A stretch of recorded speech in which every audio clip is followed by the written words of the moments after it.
बचा हुआ खाना किसने खाने दिया तुम्हें? मैं तो बस टेस्ट करने आया था। क्या टेस्ट करना है? खाना खाना है तो बगल वाले ढाबे पर जाओ। ये एक 5 स्टार रेस्टोरेंट है। तुम जैसे सड़क छाप सफाई वाले की औकात नहीं है यहाँ खाने की। काम चाहे कोई भी हो, मुझे यहाँ पैसे देकर खाने का पूरा हक है। सही कहा ना? सर मैं आपको सर्व करती हूँ। नेहा, यहाँ महान बनने का नाटक मत करो। मैं तुम्हें 3 मिनट दे रही हूँ, इसे धक्के मारकर बाहर निकालो। सर आप आराम से मेन्यू देखिए, मैं आपके लिए पानी लाती हूँ। मैनेजर साहब, आप जहाँ वॉलंटियर कर रहे हैं मैं वहाँ बस पहुँचने ही वाला, आप थोड़ा इंतजार कीजिए। मैं अभी अपने ग्रुप के रेस्टोरेंट में खाना खाने आया हूँ, ये देखने के लिए कि यहाँ की इतनी शिकायतें क्यों आ रही हैं। मेरे पीछे वाली टेबल पर जो डिश लगी है मुझे भी बिल्कुल वही ला कर दो। सर क्या आप पक्का वही डिश लेना चाहते हैं? क्यों, तुम्हें भी लग रहा है कि मैं पैसे नहीं दे पाऊंगा? नहीं नहीं, वो 4 लोगों का खाना है, मुझे लगा आप अकेले खा नहीं पाएंगे। नहीं खा पाया तो पैक करा लूंगा। ठीक है सर, आपका खाना आ गया। नेहा, मैंने तुम्हें इसे बाहर निकालने को कहा था ना। मैनेजर मैम, आप इनके सादे कपड़ों की वजह से इनके साथ ऐसा भेदभाव नहीं कर सकती। तुम्हारी औकात क्या है जो मुझसे जुबान लड़ा रही हो? देखना मैं तुम्हारी सैलरी कैसे काटती हूँ। और तुम्हारी क्या औकात है कस्टमर्स की बेइज्जती करना, लोगों को उनके कपड़ों से जज करना।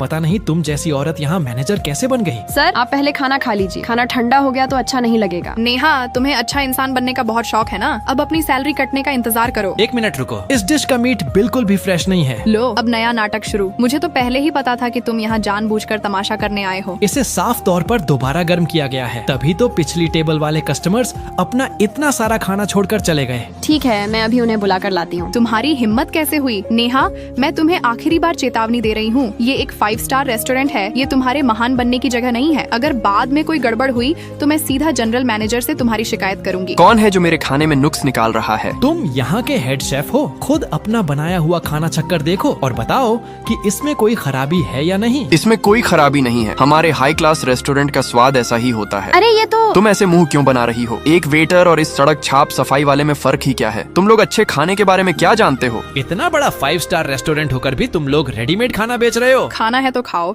लेकिन फालतू की बकवास मत करो। खाना तुम्हारी टेबल पर आ चुका है, आज तुम्हें इसके पैसे देने ही पड़ेंगे, चाहे तुम चाहो या ना चाहो। बड़ी दुकान का फायदा उठाकर कस्टमर को लूट रहे हो। ठीक है, मैं पैसे देता हूँ। मेरे फोन की बैटरी खत्म हो गई है। क्या मजाक है? तुम जैसे लोगों को मैंने बहुत देखा है। आज जब तक तुम पैसे नहीं दोगे इस दरवाजे से बाहर कदम नहीं रख सकते। मैं इनकी तरफ से पैसे दे देती हूँ। नेहा, क्या तुम पागल हो गई हो? ये आदमी यहाँ से बाहर निकलते ही रफू चक्कर हो जाएगा और कभी लौट कर वापस नहीं आएगा। मुझे इन पर भरोसा है। फिक्र मत करो, मैं तुम्हारे पैसे जरूर लौटा दूंगा। थोड़ी देर में ग्रुप के बॉस आने वाले हैं, उनके सामने कोई फालतू बात मत करना। ठीक है। मैनेजर मैम, आज मेरी सैलरी में 2000 रूपए कम क्यों आए हैं? कल तुम कुछ ज्यादा ही होशियारी दिखा रही थी ना। तुम्हें तो महान बनना था, मैंने बस तुम्हें एक सबक सिखाया है। अब तो तुम्हें भी समझ आ गया होगा कि वो सड़क छाप सफाई वाला तुम्हारे पैसे लौटाने कभी वापस नहीं आएगा। तुम सच में बहुत बड़ी बेवकूफ हो जो तुमने उस पर भरोसा किया। किसने कहा कि मैं वापस नहीं आऊंगा?